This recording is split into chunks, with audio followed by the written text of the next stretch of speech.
দুপুৰবেলা বন্ধু বান্ধবীগিলা আমাৰ এখান লাউ জাঙি আছিল, লাউ জাঙিখান আজি পৰিল।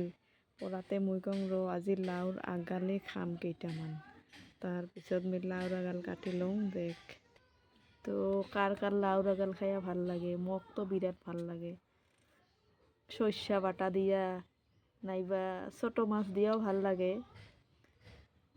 লগতে আমার ফুলকবি গাড়া হয়েছে নাই। আজিকালি অবশ্যই ফুলকবিত ইউরিয়া টিউরিয়া দিলেহে ভাল হয়, নাই একদম কি ফলে নাই, ফুল হয়ে নাই, একদম ছোট ছোট ফুল।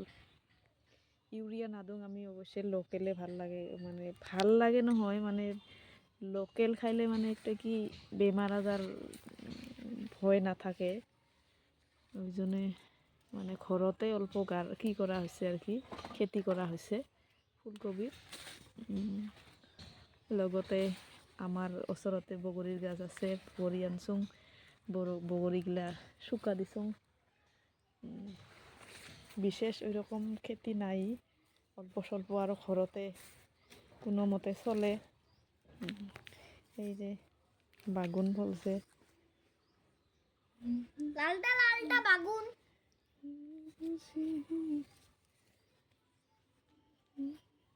আৰু মাঘ মাসত বোলে মূলা খাওয়া নাযায়, মূলাগিলা ফুল হল। তাৰপিছত কাই মূলার ফল খাইছ, আমি তো মূলার ফল খাই আমার ভাল লাগে, কিন্তু অবশ্যই মূলা না খাই, কিন্তু মূলার ফলগিলা ছোট আলু দিয়ে ভাজি বহুত ভাল লাগে।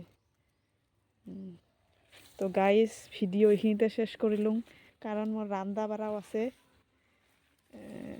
বিয়া হওয়ার পাছত তো জানিছে খালি একটা কামের ধান্দাত থাকিলে না হব, চাইরো দিয়ায় রান্দা বাড়া ঘরের সমস্ত কাম, তাৰপিছত বাচ্চাক স্কুল নোয়া আনা, গাউধি ধোৱা, খানা, বহুত কাম থাকে।